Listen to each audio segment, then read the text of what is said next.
Hi friends, how are you today?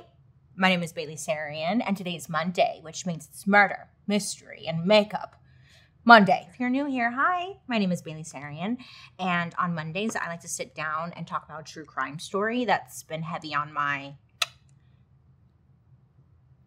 noggin, and I do my makeup at the same time. It just kind of like gives me something to do, so I'm not being weird just staring at the camera. It's really nothing more than that.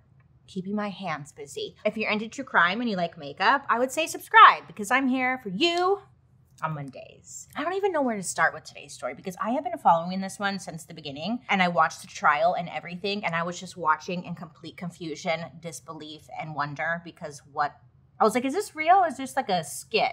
It wasn't a skit. It was real life, and I needed to talk about it. So that's what today's story is about.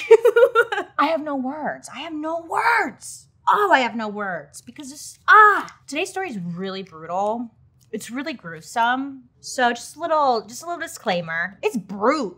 Today's episode is brought to you by Casetify.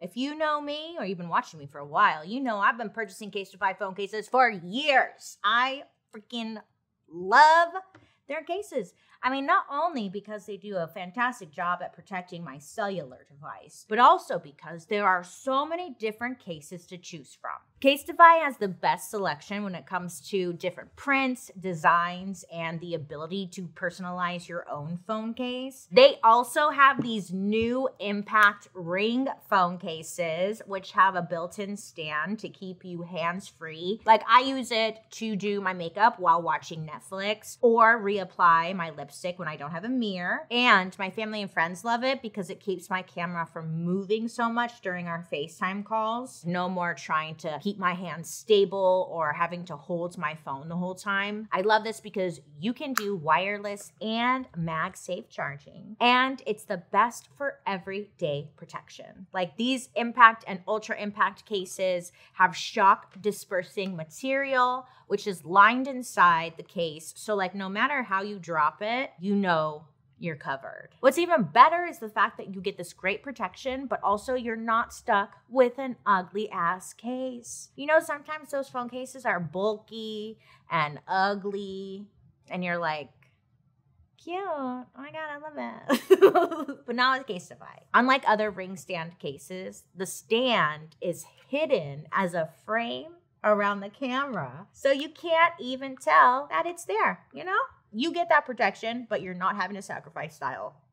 And that's a fact. If this sounds like your cup of tea, head on over to casetify.com/BaileySarian to save 15% off your order. That's casetify.com/BaileySarian to save 15% off your new phone case. A big thank you to Casetify for partnering with me on today's episode, and a big thank you to you guys, my friends, because without you, I wouldn't be here right now. Now let's get back to today's story. If you're curious to know what products I'm using, I'll list them down in the description box down below. I honestly don't know what I'm doing for my makeup right now, so good luck to me. I feel like I never know, but sometimes I come in with a plan like, oh, I'm gonna do blah, blah, blah. But today I'm like, I either want to go scary grungy meaning just like, I'm not trying to be cute, I'm trying to like scare a little bit, or I can do like pretty smoky, like a pretty smoky. I think I should go scary because that's my aesthetic. I just want to give you the creeps. Okay, so today's story takes place in Green Bay, Wisconsin. Yeah, Green Bay. Now, Green Bay is famous for their football team, the Packers, and also cheese. I mean, there are a lot of like little charming neighborhoods way up in the North Country, but low key, you know, just kind of like a lot of other places in America, everyone is kind of heavily into drugs. I mean, not everyone, but you know, sadly, there's a very serious drug underbelly up in Green Bay, like many other places, right? They're fucking everywhere. And it seems like their drug of choice seems to be meth. So that's the setting, and buckle up because we're gonna ride the snake. We're gonna get down to some Schabusiness. Here we go. Okay, so it's 3 a.m., February 23rd, 2022. Green Bay 911 gets a phone call from a very confused man. Now, this man's name is Steve. Now, on the phone call, he seems kind of calm, a little slow since he had just woken up, so kind of like brain foggy. But he's calling 911 because his girlfriend, whose name is Tara, is absolutely losing it. She is in the back. You can hear her on the 911 call. She's hysterical. She's screaming. She's crying. She woke him up screaming, telling him to call 911. So Steve's on the phone kind of like, she just told me to call. You know, like he doesn't fully understand what's going on yet. So the dispatcher's on the phone asking him like, what's going on, right? What's going on? Tell me what's going on. And he tells them, my girl just woke me up and she swears that she found a severed head of her son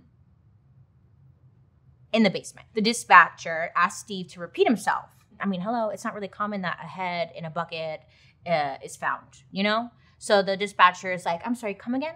What was that? And the dispatcher then asked Steve if he's gone down to the basement to confirm that there is, in fact, a head in a bucket.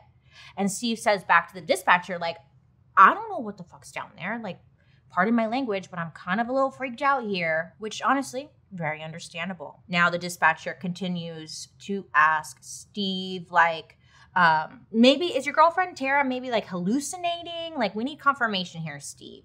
So Steve does decide to go down to the basement and check it out, but his eyesight is apparently really bad and like there isn't the best lighting down there. So he can't exactly make out like what's down there or in the bucket, but he goes down there, he checks out and he's freaked out. So Steve goes back to his girlfriend and is like, please, can you just come downstairs and like confirm because I don't know what you're seeing.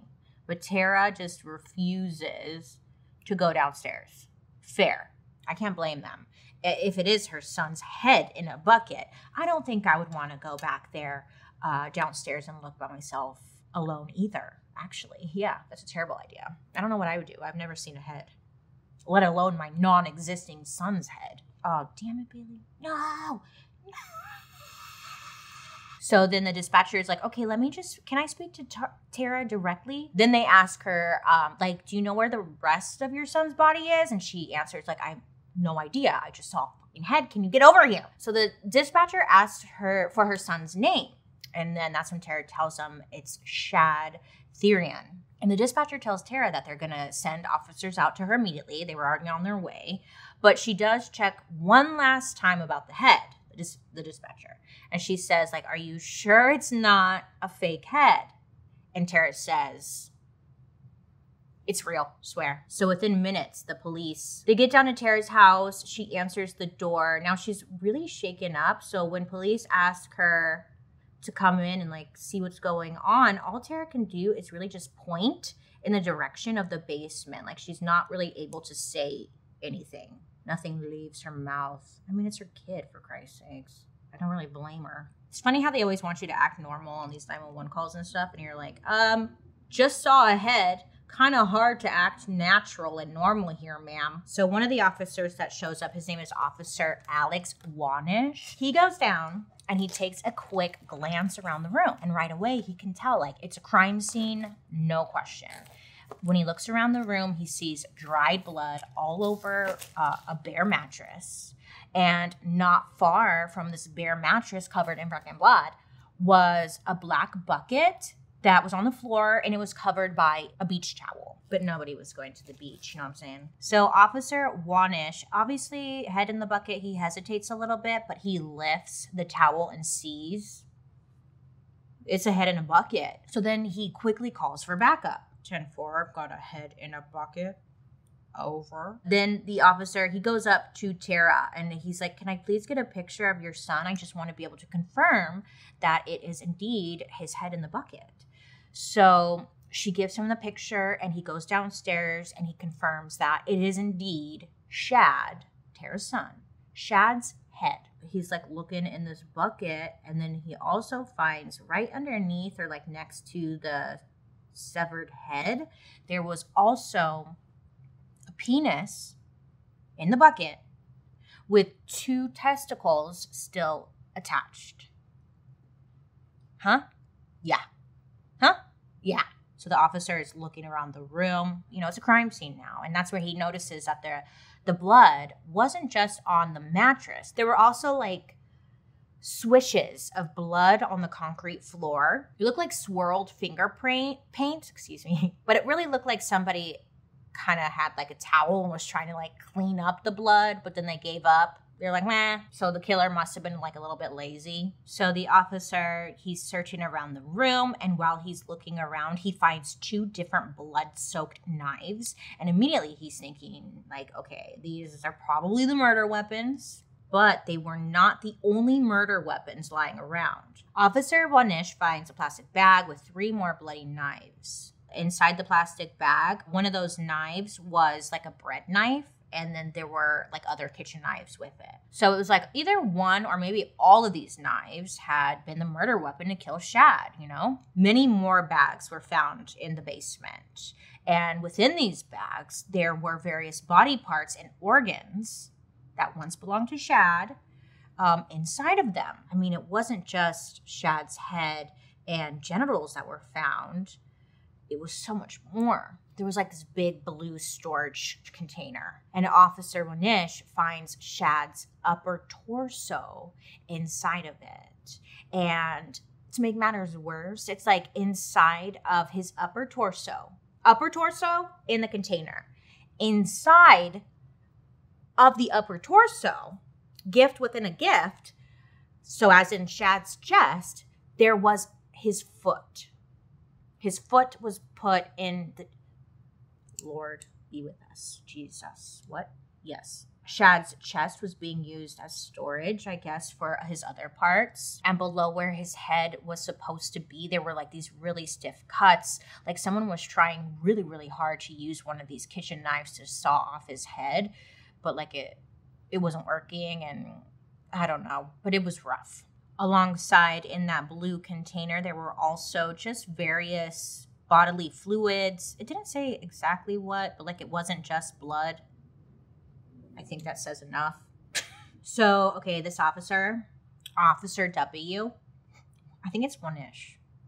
Officer W, he had pretty much walked into like a very brutal, very manic crime scene. Shad's body had been completely dismembered. Certain parts were missing. Certain parts seemed to be in the wrong place. So it was like, what the hell is going on, right? Within this murder room, there was a glass pipe that was found and like a gram of some kind of substance. It was noted a light colored powdered material within like a bag next to it. And this was just sitting like on the TV stand next to the bed.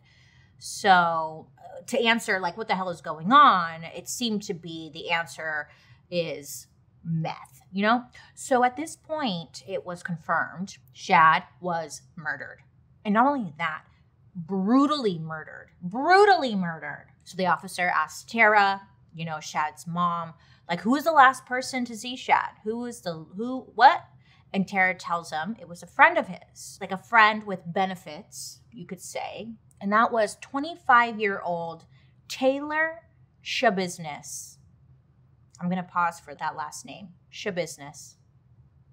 The things you could do with that last name. Schabusiness? Let's get down to Schabusiness. She could have been Schabusiness. Come on. I couldn't. I was like, Schabusiness? Huh? Schabusiness. Now I know what you're thinking. Great name. We all thought it. Not her birth name. I could go on and on for hours about the name Schabusiness, but I won't. She was born as Taylor Coronado in Evanston, Illinois on November 23rd, 1997. She's a Sag, but we're not claiming her. She's been removed. So what's up with Taylor? Let me tell you. Taylor had a shitty life. Let's just be honest. Shit life thus far. She was raised by her parents, Marla, and her dad is Arturo Coronado.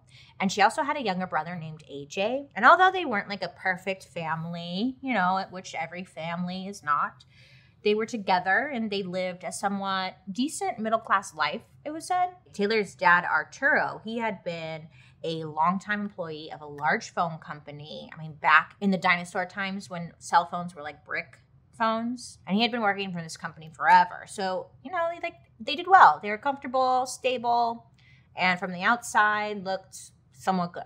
It was said when Taylor got into 4th grade, Arturo, he got transferred to Green Bay, Wisconsin. And that's when he decided to move like the whole family to this new location, right? And put down their roots there. Her mother, Marla, was a severe alcoholic, and like the kind of alcoholic that definitely could not make a super stable household. Marla was really sick. In May of 2009, when Taylor was 11, the whole family was like watching a movie together. Everything's fine and great. But by morning, you know, everyone went to bed, whatever. By morning, Arturo wakes up. He turns over to greet his wife. And in bed, that's when he finds her non-responsive. Marla. Yeah. So he reached out to touch her, and that's when he said that she was already cold. So Taylor's mom, Marla, she died of cirrhosis from alcoholism in her sleep at the age of only 41. It's so sad. So very young. Look, as a parent, like Arturo was like, I'm just going to try and hide what happened because the kids have to go to school. So like in the morning, the kids came into their bedroom. It was Taylor and AJ, and to say like good morning or something. But Arturo decided to shield them, the kids, from her lifeless body and like set them off to school. Like everything was normal. So they wouldn't see anything. And it was said like Taylor knew deep down that something was wrong, but she couldn't tell what. And it wasn't until like later that day when the kids came back from school and whatnot that the Arturo had like broken the news to them that, you know, their mom had died.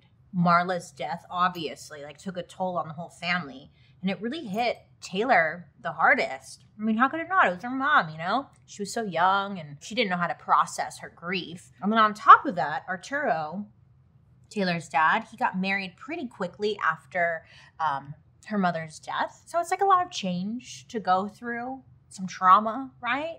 That she really didn't get to process. So with all of that, as Taylor started growing up, you know, she started to act out, you can say. Getting into trouble, having like some kind of rage attacks. It was different. It was a different girl, according to Arturo. It was said that Taylor, at school, she started to like pick fights with everybody. She was constantly getting in trouble for her behavioral issues. And her dad, obviously, he was concerned, but you know, she's a young girl. She lost her mom. She's just acting out. She's being a preteen/teenager. Like he tried his best, but he felt like there wasn't much he could do because she was just a teenager, which is like, okay, fair, but I don't know. But when Taylor turned 12 years old, Arturo, her dad, he had found her trying to end her life. And I guess she had taken like a knife to her throat. And when he found her, it was just in time to like stop her. And at that point, that's when her dad was like, okay, she needs help. She needs real help. So he immediately got her seen by a doctor, you know, for mental health. He took her to a mental health professional in hopes that she could get some kind of real help that he didn't know how to deal with. Unclear if Taylor received actual treatment or if she just saw a doctor, but either way, she was mainly treated with drugs. She was getting medication for like ADHD. She was getting mood stabilizers, antipsychotics, and even antidepressants as well. Even with all the heavy medications Taylor was on to help her manage her mental health, it wasn't getting to the root of the problem, you know, so it still continued on. Up through high school, Taylor was constantly picking fights and I guess just being a menace, really, is how it sounded. Up through high school, Taylor, she just kept picking fights. She kept being awful, but she did meet a nice young man and get a boyfriend named Shad. Yes, this is when she meets Shad. So both of them are kind of just up to no good, being misfits. And after enduring years of behavioral problems, her school just had enough. And they decided it was best to expel Taylor. Now, at this point, Arturo, her dad, had no idea like what to do with her anymore, right? She's acting out. He's trying his best. So he thought the best thing to do with her would be to send her off to Texas to live with her grandparents. And like that's where she would end up finishing school, high school. And she could just kind of get away from her Green Bay issues or whatever was going on back at home. And it was a really good move because Taylor, she ends up graduating high school in Texas. She gets her diploma, and then after graduation, she turns 18. She's feeling good and kind of proud of herself. or something. I don't know how she's feeling, but it was said she thought she was doing great and decided it'd be best to just go off of her medications, which is very dangerous because a lot of the times the medications will make you feel better. You think you're doing better, then you stop taking the medications because you're like, I don't need them anymore because they're working and I feel great. And then they go off, and that's not great. So then in 2017, Taylor's now 19. She thinks it'd be best to move back to Green Bay. She's fully off her medications, she's feeling good, and she's ready for her triumphant return to Green Bay. At this point, it was said that Taylor had been self-medicating with like weed, typical kind of like teenage stuff, and also alcohol. But then she started to experiment a little bit with something that she called the bitch. The bitch. And you're probably wondering, well, what's the bitch? Well, the quote unquote, the bitch is actually, it's meth. The bitch is meth. Yeah, I know, a jump. She went from weed and alcohol to meth. I was like, wow, usually there's an in-between, but okay, yeah. Straight to meth, all right. It was actually quote unquote, the bitch who introduced Taylor to the man that she would go on to marry. Her drug dealer, Warren Chabot.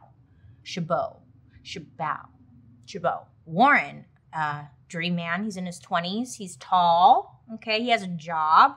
So Taylor's like, wow, all of the bases are covered. Dream man. And Taylor was smitten. She falls hard for Warren, and the two quickly become like they're inseparable, you know? Plus a 2-for-1 for her. She's like, I got my drug dealer and a lover / husband.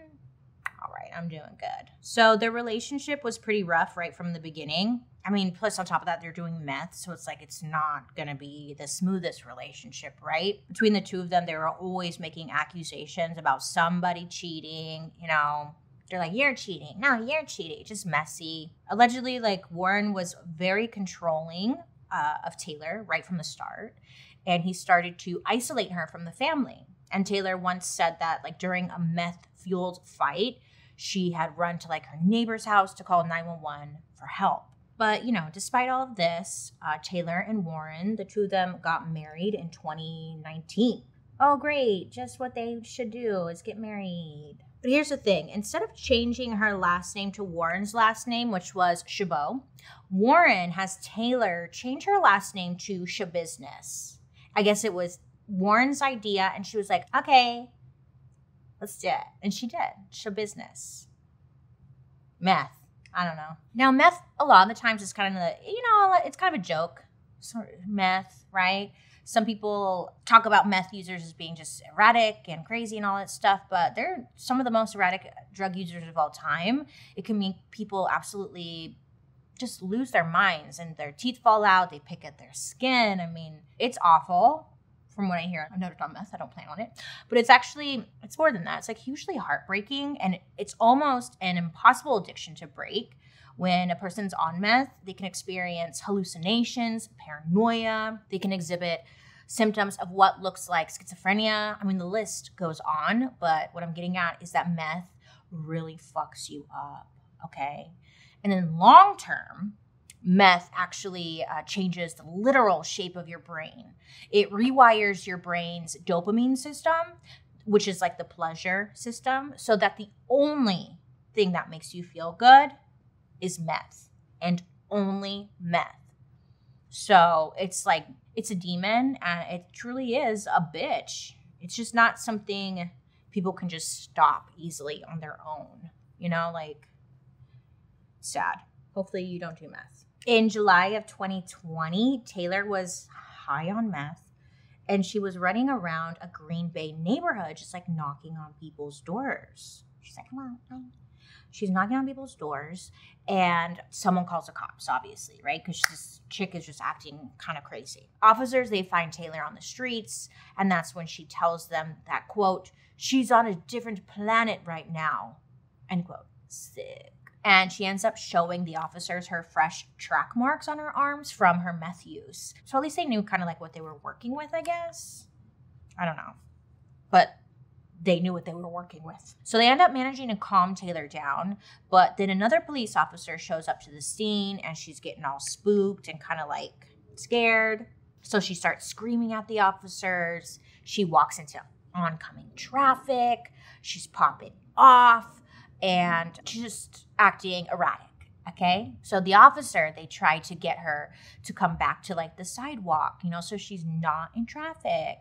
But this time she's getting really angry and she starts to kick them. And then they place her under arrest. And they also charge her with resisting arrest and battery on law enforcement because she was like kicking and screaming at the officers. And because it was her first felony, she only got 3 years probation and a mandatory psychological evaluation. I know, they're like, it's your first felony. No more than a month later, in August of 2020. Mind you, this was like peak pandemic, by the way, remember? Yeah, none of us remember because it's been a blur. But what's Miss Taylor up to? Well, she ends up getting pulled over because she's driving. Woo, woo, So she's like supposed to pull over, but instead, she floors it. I guess she needed to handle some Schabusiness. Thank you. I had to do one. Okay, so she ends up flooring it. And I guess she ends up sending police like on a high-speed chase through Green Bay. She runs a bunch of lights, almost hits a bunch of people. She ends up pulling into her dad's apartment complex where she then like hops out of the car, tries to make a run for it like an idiot. She gets out of the car. She's running. She's trying to get to her dad's apartment for some reason. Like she thinks she's really going to like escape the police. But they end up snatching her, arrest her. She only gets 3 months in jail and 2 more years of probation. I just feel like after this, maybe you'd spend longer in jail, not 3 months, but what do I know? I don't know anything. I just know our legal system is dumb as shit. I think we can all agree she's off to a pretty rocky start, right? And at this point in Taylor's life, she's like, you know what? You know what I haven't done yet? I haven't become a mother. Yeah, I know. What better time to become a mom than this? Great. This is going to go well. By the time Taylor is arrested in August of 2020, she's pregnant. And according to a friend, she, at this time when she was pregnant, she was still doing drugs. So she decides to end up moving back to her grandparents' house in Texas, where she could try and live a clean life while she's pregnant. Meanwhile, Warren, her husband, I guess he had gone to jail because he got caught dealing meth. So without him around, I think that's when she decided to go back to her grandparents. I mean, it makes sense, right? He's a drug dealer, so he was doing his job and he got caught for it. So he was charged with possession with intent to distribute, a felony. So he gets sent off to federal prison, leaving Taylor to be a single mom. And good luck, girl, But this part, it didn't make me laugh. It just made me have a lot of question marks around my head because I was like, Taylor got 2 felonies and barely had to serve any time. But he got caught and he had to serve a lot of time. So, all right, all right. Can't figure that one out. In early 2021, Taylor ends up, she's 23 at this point.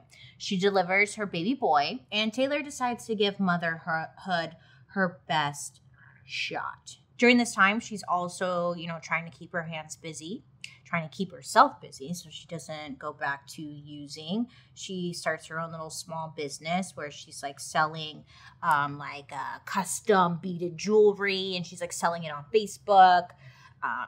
She's just doing her thing. But for Taylor, it was still a daily struggle for her. I guess, shortly after her son was born, Taylor had 2 suicide attempts back to back. One was in April of 2021 and then another in May of 2021. Taylor wasn't officially diagnosed with postpartum, but after these 2 suicide attempts, Arturo, Taylor's father, knew that Taylor just something wasn't right in her mind, and he was really worried about her trying to do it again. So he decides suggests that she should be admitted to a hospital, and she goes and they give her a new set of diagnoses: PTSD, ADHD, and bipolar disorder. So at this time, Taylor's baby goes to live with Warren's side of the family, and it's probably for the best, hopefully, but she knows that she fully can't take care of him right now. Now, I know to most of us, it's okay, this is probably Taylor's rock bottom. She lost her son. Her husband is in federal prison. Her mental health is in the toilet. And this is probably where she'll make a comeback. But no. So she was in the hospital for a little bit. And she ends up getting released or discharged. And she ends up staying with her dad for a few months.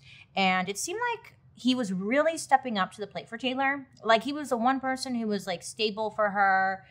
You know, at least she had somewhere to go. And it was family. But the downside, because there's always a downside, right? A few months later, Arturo, Taylor's dad, he was arrested. Oh, girl, let me tell you, because this is a fucking mess. A mess. He was arrested for raping a 13-year-old girl. Not great. So back in 2018, it was like 3 years prior to his arrest, he committed an extremely serious statutory rape with a then 13-year-old who was a relative of his then wife. I don't know if they're his wife.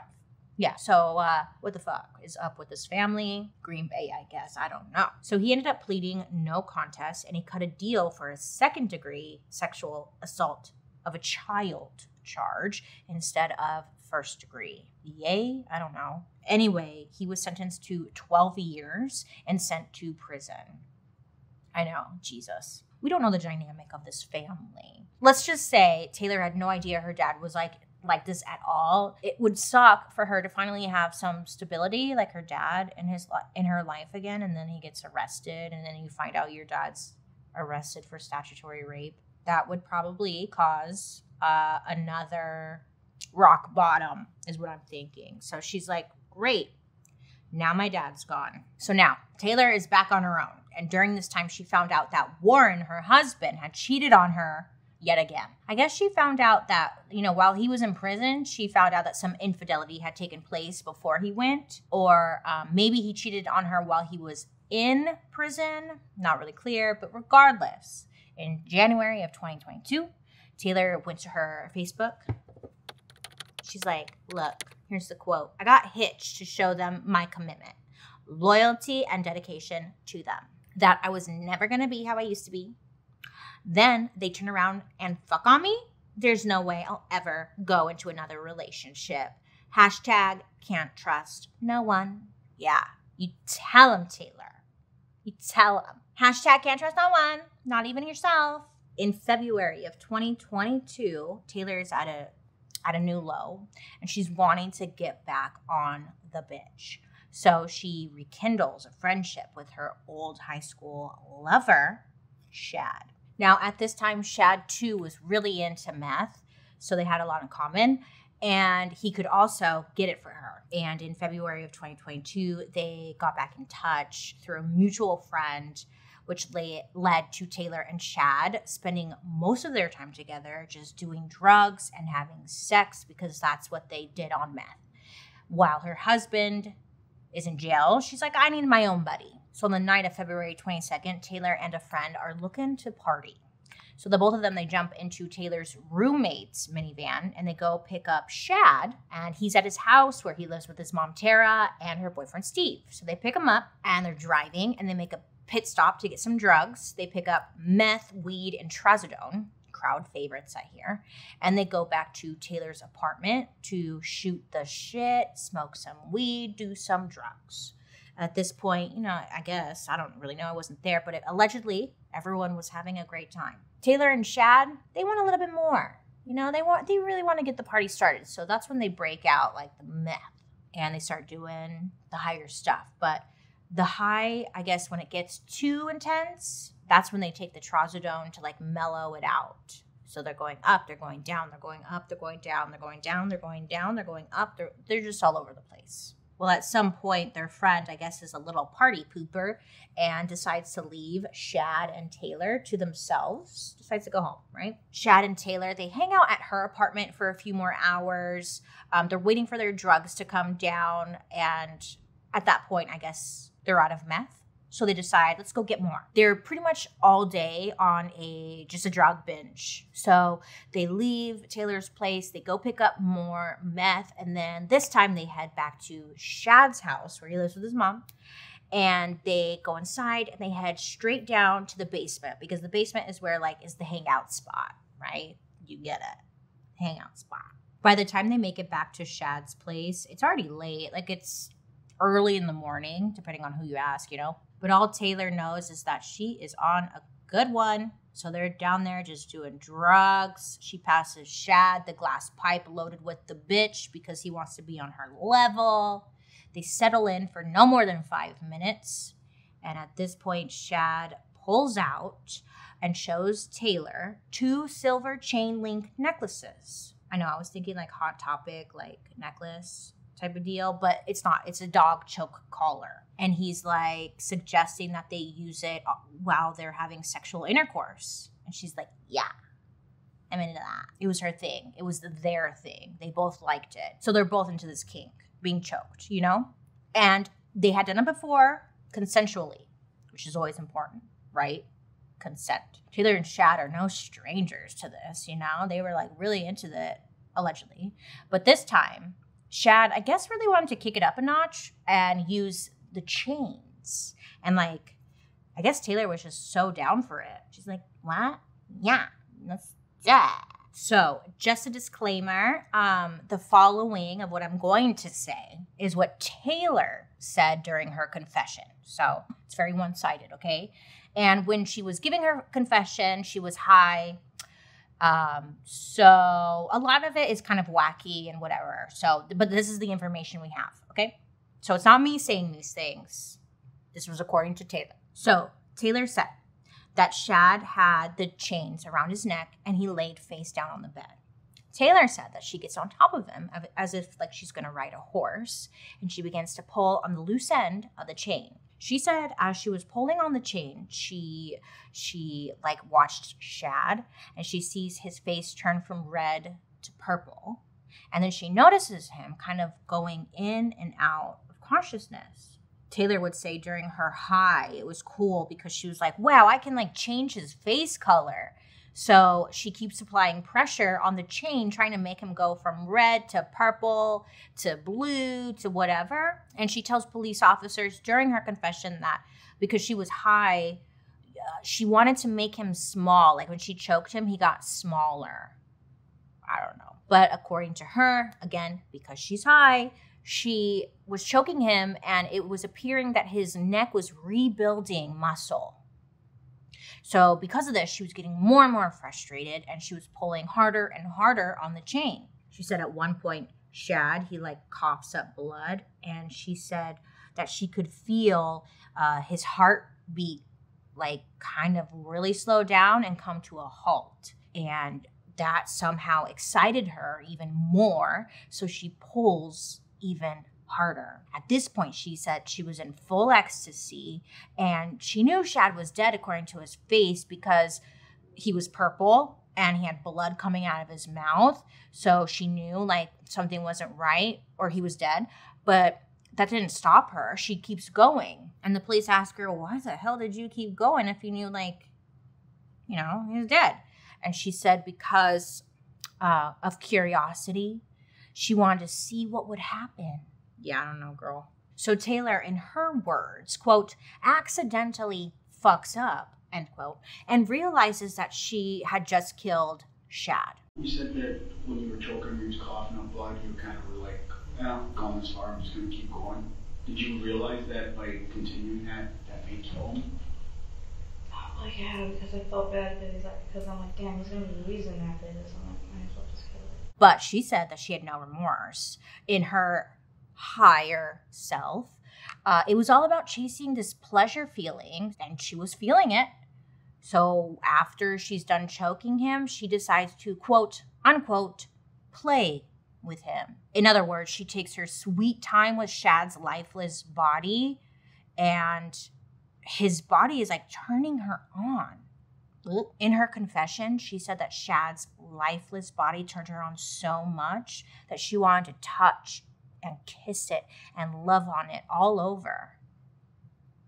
Yeah, this next part kept me up a little too late at night because she ends up performing oral sex on his corpse. A visual I could have done without. She ends up putting different sex toys. She has sex toys on deck. I'm assuming, I couldn't figure this out, but I'm assuming this is probably where like Shad slept, is in this basement. And what's her name? Taylor pulls out some sex toys and she ends up like playing with his body and the sex toys and different things to his corpse. She's doing it all. And I don't know what the fuck I don't know. Yeah. I was like, what? What, girl? Yeah, she did that. She did it for hours, allegedly, according to her confession. She ends up playing with his corpse for far too long until she gets really tired or her high wears off. Taylor, at this point, when she's playing with the corpse's body, she had been awake for over 24 hours. So after she's done playing with his body, she's like, I'm tired, and decides to take a quick little nap. Yeah, I don't know, you guys. Like, what? Huh? She did that. She got down to Schabusiness, didn't she? Wow. So she takes a nap. So then when she wakes up, she thinks it would be best to take Shad's body with her out of the house.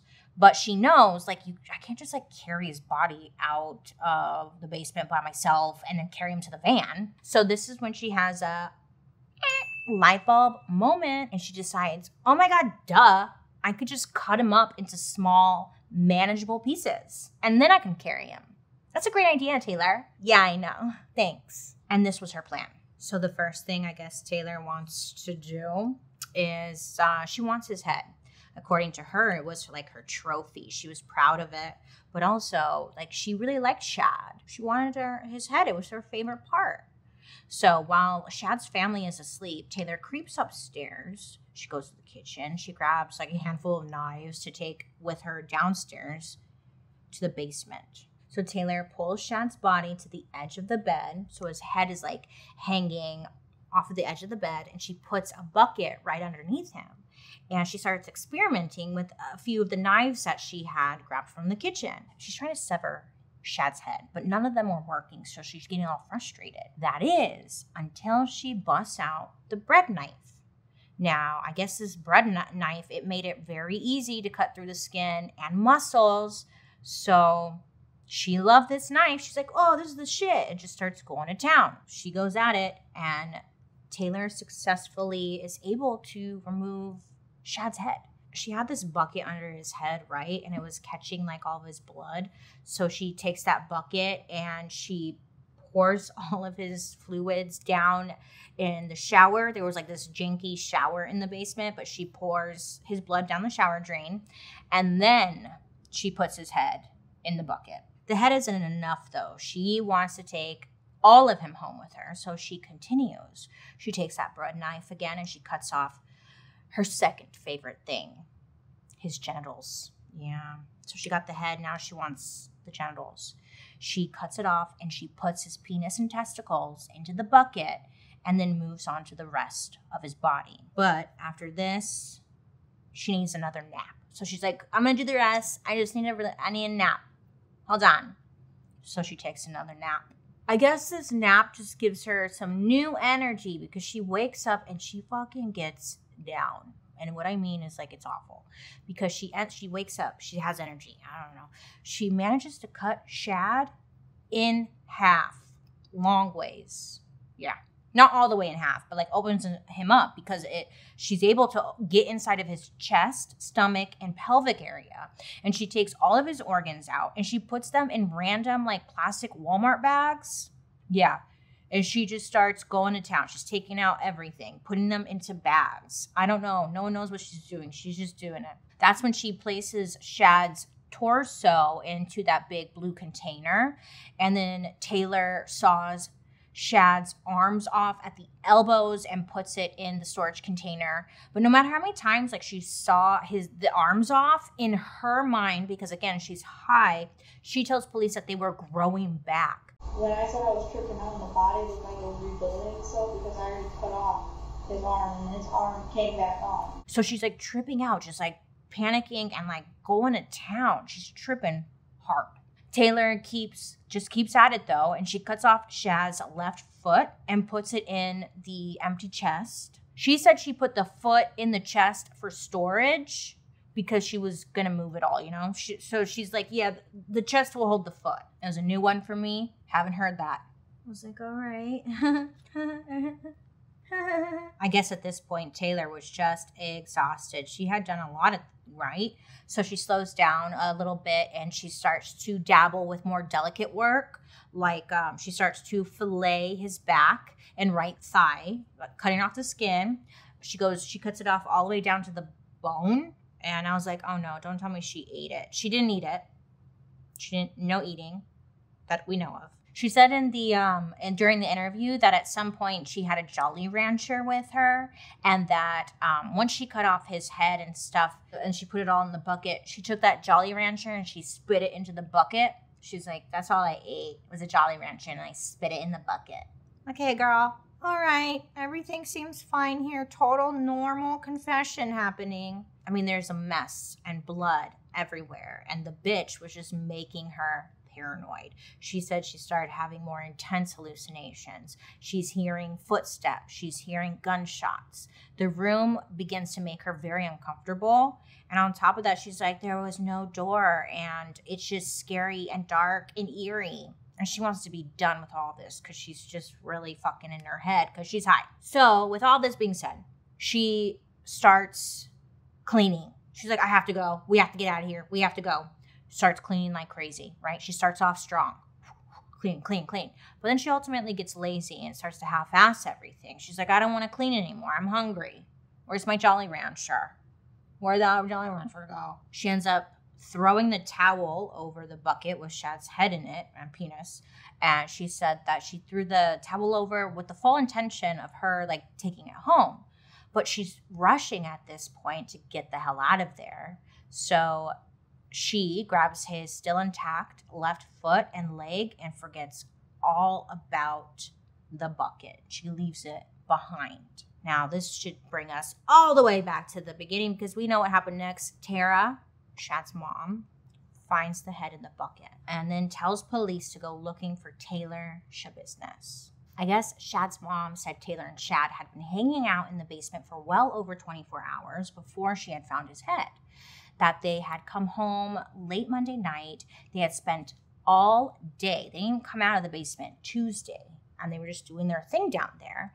And Shad's mom said, they're old enough to like hang out. And also, I didn't want to walk in just randomly down in the basement and accidentally see them having sex or something. Like that was her reasoning as to why she didn't go down there and check.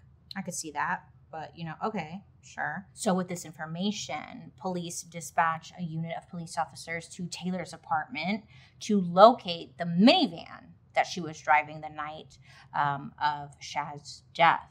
And they end up finding this minivan at Taylor's apartment complex. They get her address. They go right to her apartment complex. There's the van. The officers, they didn't even need to like shine their flashlights into the van because as they approached the vehicle, the van, like the lights turned on by themselves as if someone was either locking or like unlocking the door with a remote. So they're like, okay, weird. So the police officers are looking inside the window of the van and they can see like a basket full of what seemed to be dirty laundry. And on top of the laundry was a crock pot box. So no crock pot, but like the box it came in. So the officers, they turn their attention to the outside of the car and they're looking around and they could see that there are a few droplets of blood.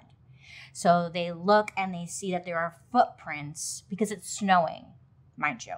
So they see blood in the snow and they also see footprints leading them straight to the apartment building that this person walked to with some blood, following them. It was like they didn't have to try that hard. It led them right to her. So they start heading to the building, but before they get there, Taylor just walks right out. Maybe that's why the light of the van was on. Like maybe she was coming back to grab something or maybe leave, but she comes right out. So they stop her. This is all on like body cam footage too. And like the second Taylor sees the police officer, she like stops dead in her tracks. What's the saying? But she doesn't try to run or like get away. She just stops and just kind of like smiling because she's weird. So the police officers, they approach her. They see that she's wearing she's wearing all black. She's got on a black hoodie, black sweatpants. And when they look more closely, they can see that the sweatpants were caked in what clearly looked like dried blood. Then they take a look at her hands and they can see like also stained with blood. And on top of that, one thing Detective Bailey noticed was that she had on a full face of makeup. She even had a lash on. I know. I was like, what is this girl doing? Who puts on a lash to murder someone? Or did she put on the lash after the fact so she could get a nice mugshot? But she had a full beat on. I was like, okay, girl, whatever. Her priorities are a little fucked up. So, of course, placed under arrest, right? They search her van. They look inside the van, and inside that crock pot box, that's where they find Shad's leg and foot. And at this moment, that's when they realize that they've got their killer. So they take Taylor to the police station, where obviously they get all their photographs that they need, like her blood-stained hands, her bloody clothes, the rest of her body. After they're done taking the pictures, they give her, you know, that jumpsuit, the orange jumpsuit that they make all criminals wear. And then they leave her alone in the interrogation room, where they catch her on camera saying, like, I fucking hate this outfit. I hate this outfit. Never in my life. That part made me laugh because I feel like maybe her concerns seem a little misplaced. But she really fucking hates this outfit. I'm like, girl, you murdered someone. So I don't think the outfit is really what you should worry about, but I don't know. So she's being interrogated by a detective named Graff, and he's asking her all types of questions, where she tells him that Shad was her ex-boyfriend / fuck buddy. They let her know that they found a lot of blood and Shad's head in a bucket in his mother's basement, to which Taylor responded, quote, that is pretty fucked up. Yeah. So when I was watching this, I was like, what the fuck is going on right now? What the fuck is going on right now? I could not wrap my head around her confession. While the detective Graff asked Taylor more questions about Shad and like what she did back at the house, it suddenly dawned on her that she had totally forgotten about Shad's head. And then all of a sudden, like during questioning, she bursts out like, this is a quote, damn, the head! I can't believe I left the head though. I know, I forgot the head. I can't believe I left the head though. I'm sure they got the right chick, you know? So detectives ask her the one question that we all want to know, why? Why did you kill Shad? What happened? You know, why did you do it?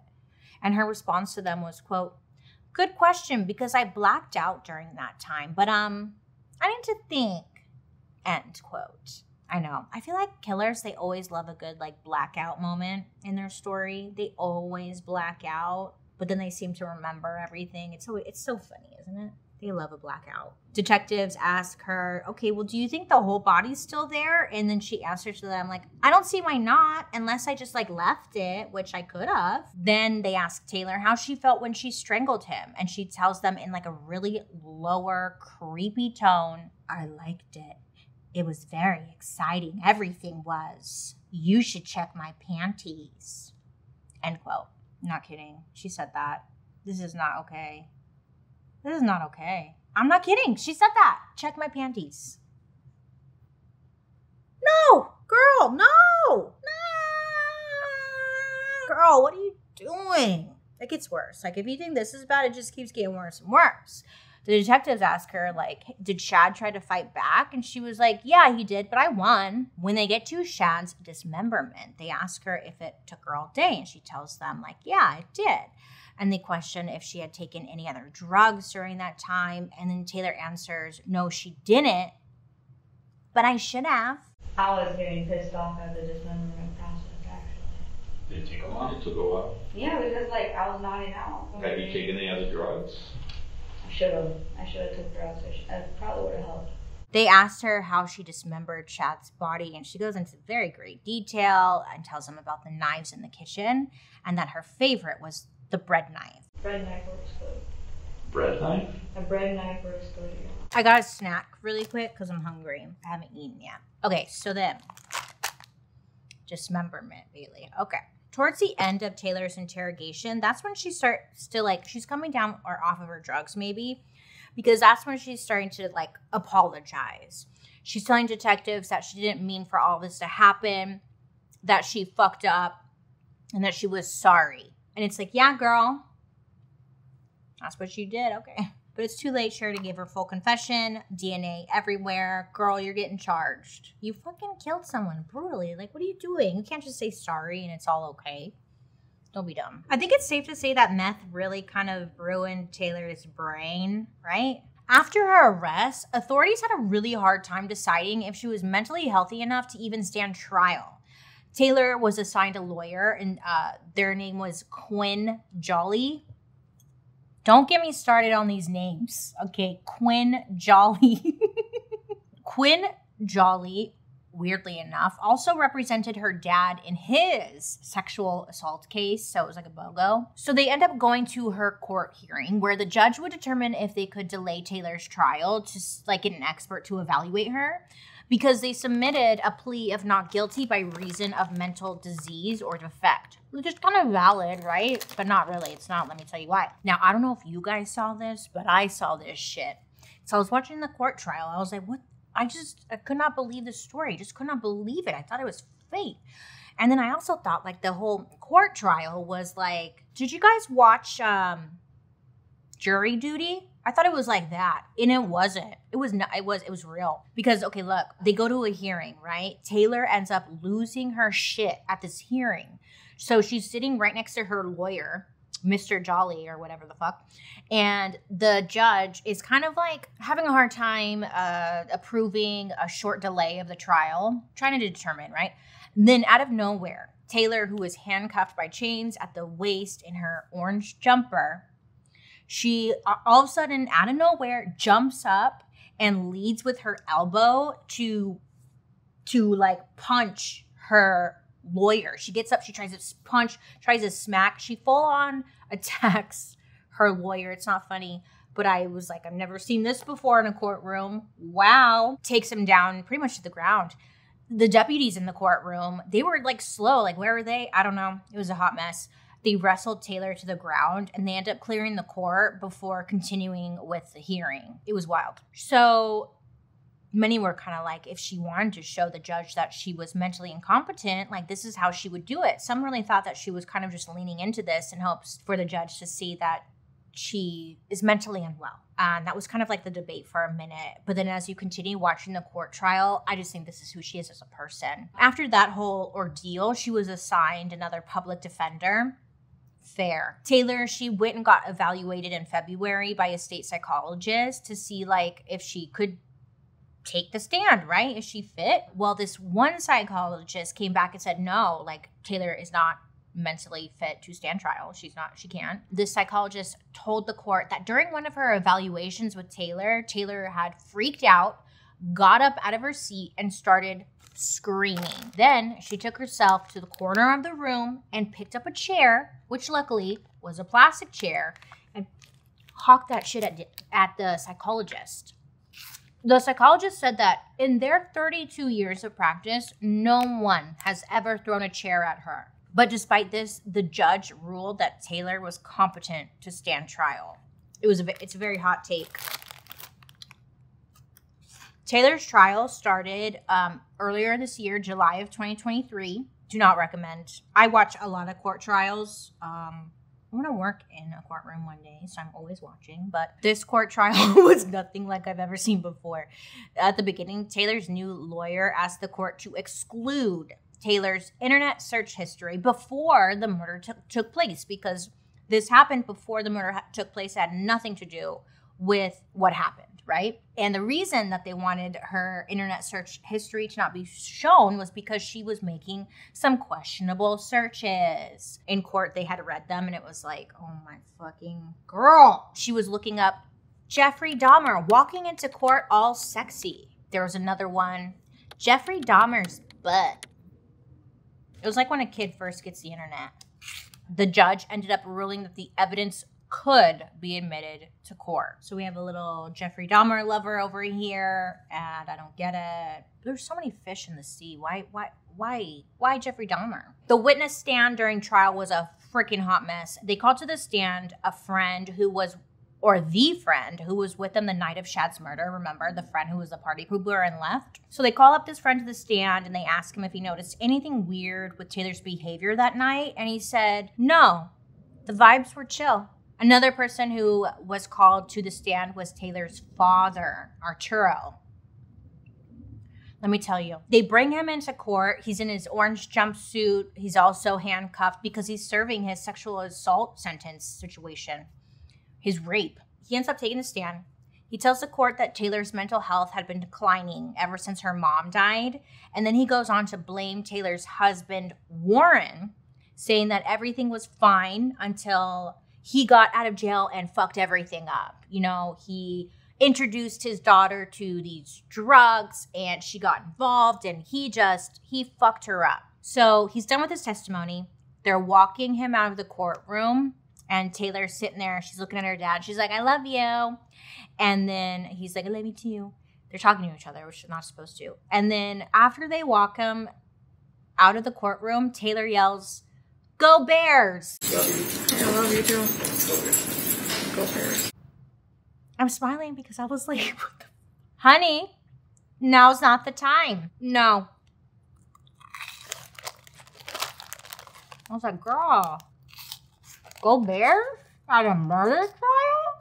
I mean, if you watch the trial, which you shouldn't because I'm giving you the whole rundown, but you can tell, or Taylor seems very mentally unwell. Every time someone's on the stand, she's looking straight at the court cameras and she's just staring at them. And then she's laughing. She's giggling all throughout. She can't stop laughing. Girl, you murdered someone. What is your problem? Get it together. She's just always making some kind of face like somebody farted, you know? But in court, I guess, mental illness brought on by drugs or a mental illness that seems to be extreme because of drugs is not considered a quote unquote true mental illness because of the drugs. So if you kill someone while high, you're liable. And that's why she was able to go to the whole trial. After the whole trial, the jury only took 1 hour to find Taylor Schabusiness guilty on all charges. First-degree intentional homicide, mutilating a corpse, third-degree sexual assault, and she was facing mandatory life in jail, as she should, because what the fuck? Remember Taylor Schabusiness' husband, Warren Schabu? Well, since her arrest, he really stepped up his husband game. He's still in federal prison serving his sentence, but I guess they get access to Facebook in prison. I didn't look this up. I forgot to. Throughout the trial, Warren used Facebook to voice his support for his wife, like no matter what she did. He was posting like, I'm so blessed to be with Taylor. My wife is locked up, but like, I love her regardless. She is my ride or die, blah, blah, blah. He would go on and on like she would never do this. She was just having a bad day. It was like, boy, shut up. Everyone just needs to shut up. She and Warren are still in communications often, at least, I don't know about right this second, but when I was researching all of this, like they were writing letters to each other. She was directing him on like what to post on his Facebook, saying like, honey, you need to like post that I'm innocent and that you're standing by me or whatever. Yeah.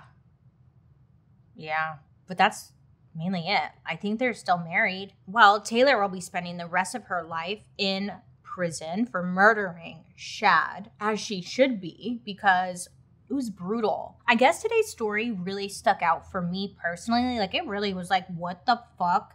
I could not wrap my head around it because of, obviously how brutal it is. I think we can all agree that it was very brutal. And I guess I was really shocked because you don't hear these types of stories a lot when it comes to women killing, right? Like, this is such mainly a man thing, not to be sexist or anything, right? But I think we can agree in these true crime stories, it's always the men who go off like this.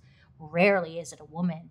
And for the first time, I was like, holy fucking shit. Like, she went off. And yeah, probably because of the meth, but still, I was like, holy fuck. Never have I ever heard a horrifying story like this. And drugs are bad, and I'm glad it wasn't used as an excuse for her to get like a lesser sentence, because she shouldn't get a lesser sentence.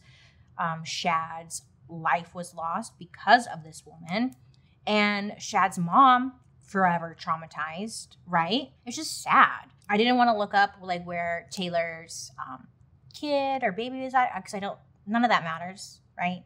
And I don't think we need to know, but what the fuck was that about? I don't know. Go Bears.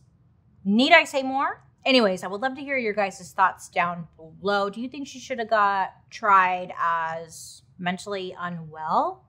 Obviously, she's not mentally well. I think we can all agree on that.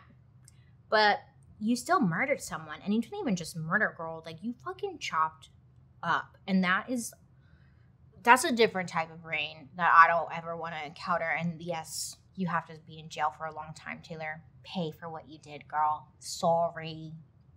But go Bears. Anyways, let me know what you guys think down below. I hope you have a good rest of your day. Please be safe out there.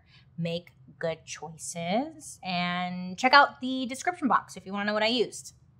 Yay! And let me know down below if there's any stories you want me to talk about next. And yeah, I hope you have a good rest of your week. I'll be seeing you guys later. Goodbye.